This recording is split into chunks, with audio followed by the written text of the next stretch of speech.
Welcome back to She Asked, Tools for Practical Hope. I'm your host, Anna McBride. I'm a therapist, a coach, a storyteller, and someone who is learning that life's greatest teachers rarely come wrapped in comfort.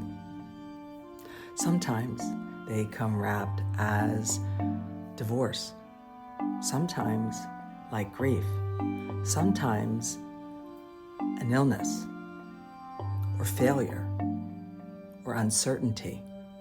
And sometimes they arrive disguised as a mountain. If you're new to us, I am so glad you found us. Each week on She Asked, we explore the stories, the questions, the practical tools that help us navigate life's transitions with more courage, more grace and ease, and more hope.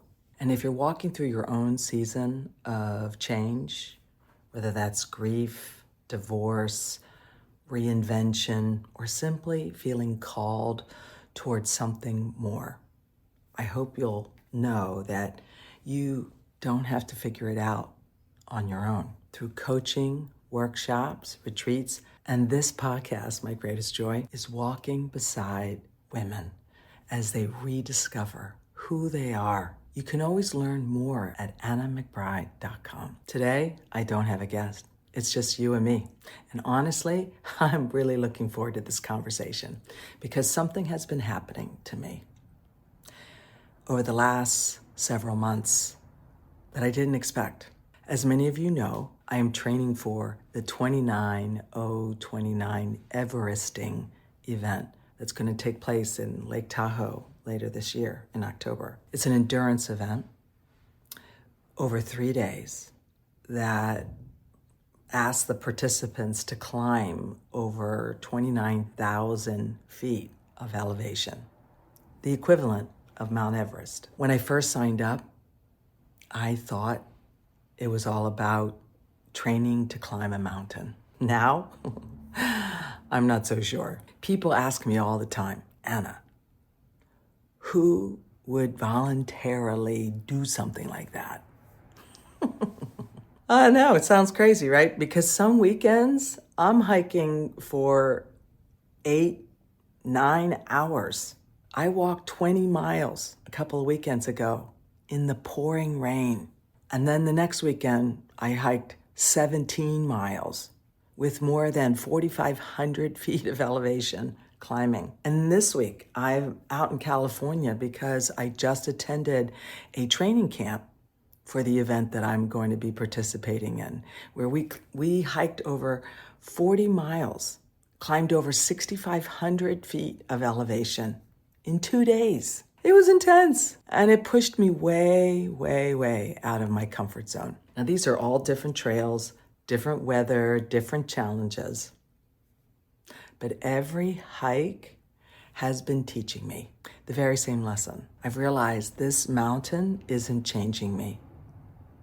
It's revealing me. And I have a feeling that's true for every one of us. Because maybe your mountain doesn't have trees or hiking boots. Maybe your mountain is caregiving. Maybe your mountain is about rebuilding after divorce. Maybe it's grief. Maybe it's a diagnosis. Maybe it's wondering who you are after your children are all grown, or your career has changed,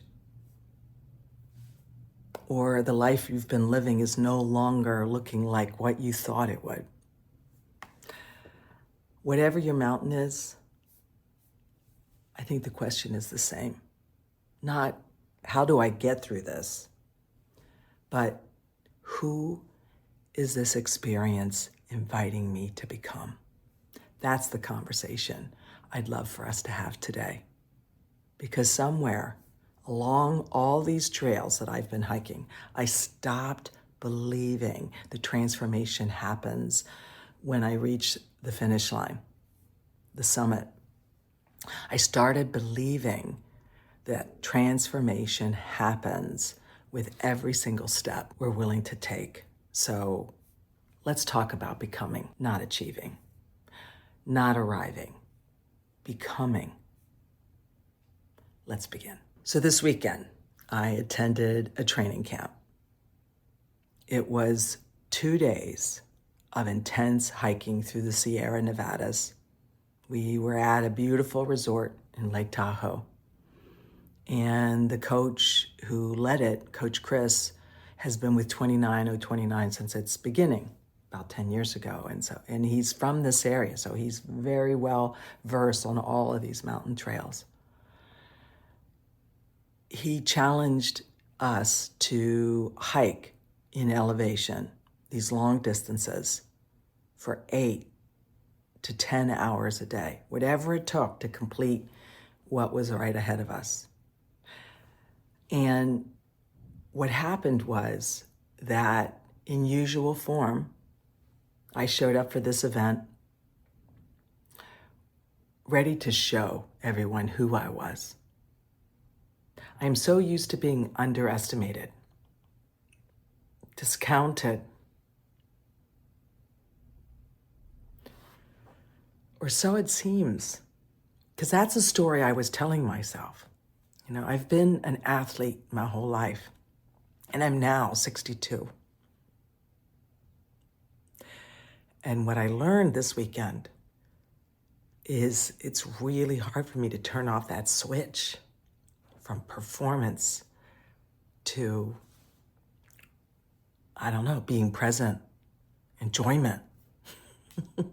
I never equated enjoyment with a challenge.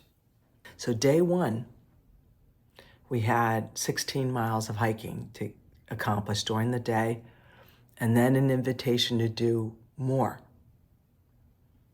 Well, I chose to be out in front. I even have videos of me saying, look at me, I'm out in front.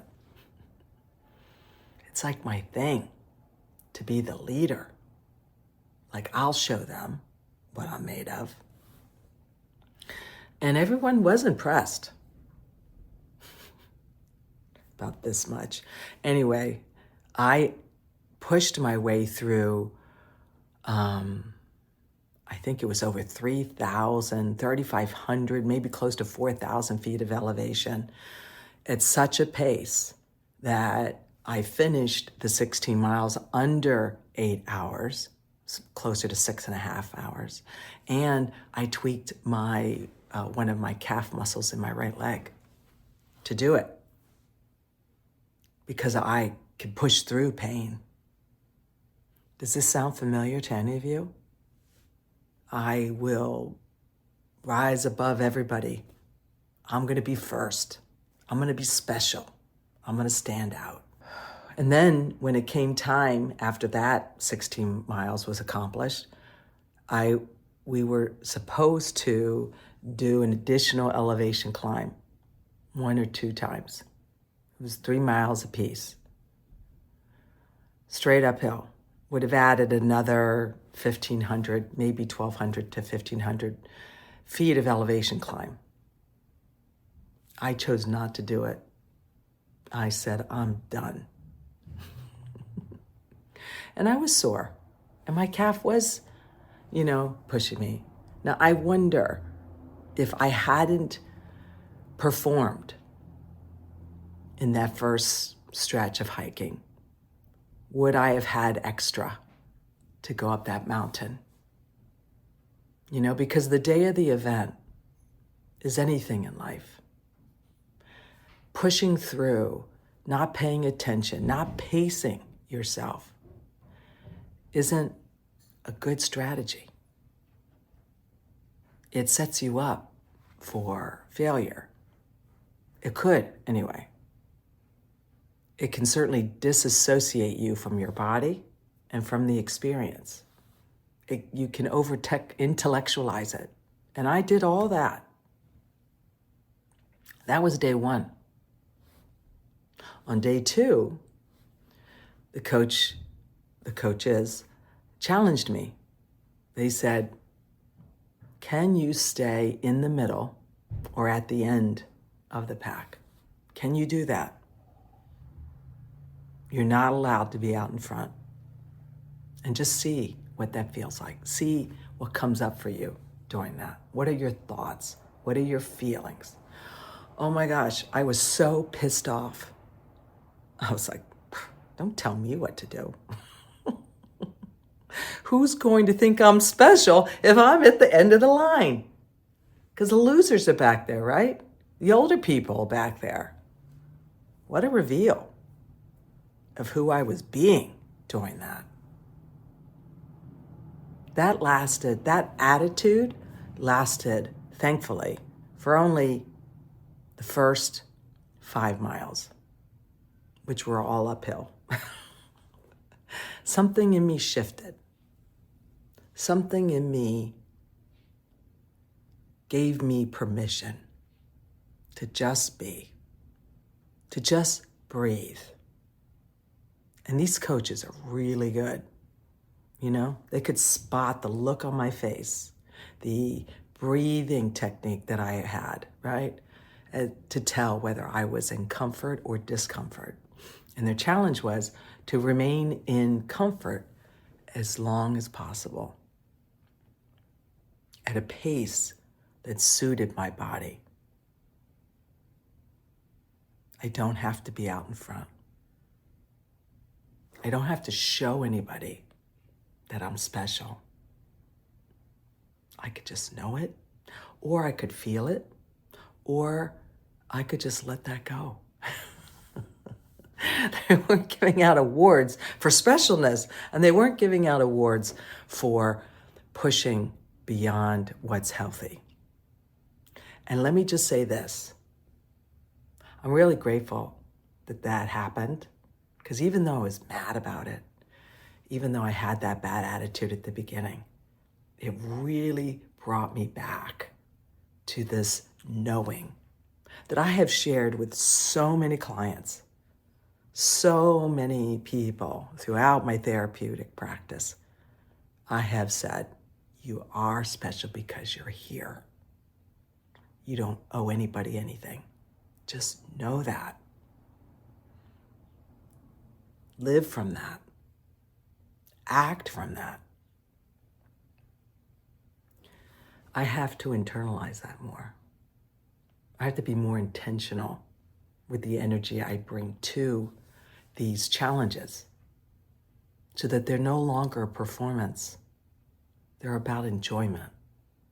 Because that question that everyone would say, who would voluntarily choose to do this? I don't want my answer to be the performer. I want the answer to be the person who is becoming so in love with herself, so in love with her life, that she values her health, she values her body, that she doesn't have to torture it, beat it up to prove anything. That's who I'm becoming. I'm becoming the person who's more aligned with her nervous system. Whew. Wow. It's incredible. Yeah. So, our program is all about tools for practical hope, because I didn't just flip a switch and turn off the performer. I had to do some soul searching. So that challenge that was given to me at the end of day 1, I went back to my room and I did the 3 things I always do when I want to expand my awareness. I write down the questions that were in front of me, like who would I be if I didn't have to be out in front? Who would I be if I could let go of the performance? Who would I be if I could just enjoy the experience instead of thinking the goal is to win the outcome? What if I just made it about the hike, the journey? Yeah. So I wrote a lot about that. And then I meditated, because meditation helps settle me. It helps bring me to that part of myself that knows that it's really okay. Everything is okay as long as I am in alignment, in integrity. And the truth is, for a long time now, I have been praying to live with integrity. Because somewhere, somehow, I knew something's off. And that's the thing about these hikes and the way they've been transforming me. They've been bringing to the surface the stuff that I hadn't fully seen. It's been bringing the clarity of where am I off? How am I living that's not in alignment with the way that I have been suggesting I've been? Yeah. When it comes to challenges, physical ones, I'm not so kind with myself. Turns out. I can be really, really negative and self-degrading if I don't take the lead. Climb that mountain in front of everybody. Yeah. Turns out that that's how I've been. Not kind. Not listening to my body. I mean, that day one, I didn't even stop to pee. I barely ate. I didn't hydrate properly. This is all true. So the second day, at a much slower pace, I could feel it when I needed to drink, when I needed to eat, when I needed to go to the bathroom. And it felt safer. It felt attuned. It felt comfortable, even though it was 14 miles in the elevation of 3,700 to 4,000 feet of climbing. It wasn't easy. It wasn't comfortable, but I felt more comfortable because I was going at a pace that was actually more natural for me. That was right for me. So mind-blowing that something that simple could be that profound. So the tools I use of journaling, the hard questions, meditating to settle the mind and body, breath work to let myself calm down to sleep, and in the morning, before day 2 began, I did the same thing. I meditated, I journaled my intentions that today I'm going to go slower. I'm going to give myself permission to be in the middle of the pack or at the end of the pack and let that be enough. Let that be the winning. Let that be my choice. Because let me say this, what I have come to learn through this process of hiking is it's never about where you end up. It's about who you become through the process. That's the real transformation. It's in the consistency of effort. And, this life of mine has been very off track, ever since I got divorced and my life started becoming something that I hadn't intended. And my work took on a different look, different meaning, I've been in this process of change. Yeah. 8 years of change. And now I'm choosing this physical challenge, which is probably calling forth more change and growth in this year that I've been doing this, all this training. I had to let go. I've had to let go of so much of the attitude that I had, that I thought took to really perform. This is no longer about performing. This is about being. And whether I reach the end in perfect time or not, no longer matters. Now, let me be honest. If I don't finish, I'm sure I'll be bummed. Yet it's not going to ruin my life or my thoughts about myself, because this is no longer about the event. This is about all the change that's happening in the preparation. And I'm so, so grateful. So use those tools if you're facing whatever kind of mountain that you have in front of you. Ask yourself some questions. I always like the ones that are open-ended, like, what is this mountain really about? What is this challenge really about? How am I performing in it? And be honest. And then ask yourself, who would I be in it if I gave myself permission to be kinder to myself? If I gave myself permission to not perform anymore, to take care of me the way I really need to be taken care of, who would I be? If you could be that honest and open and creative, wow.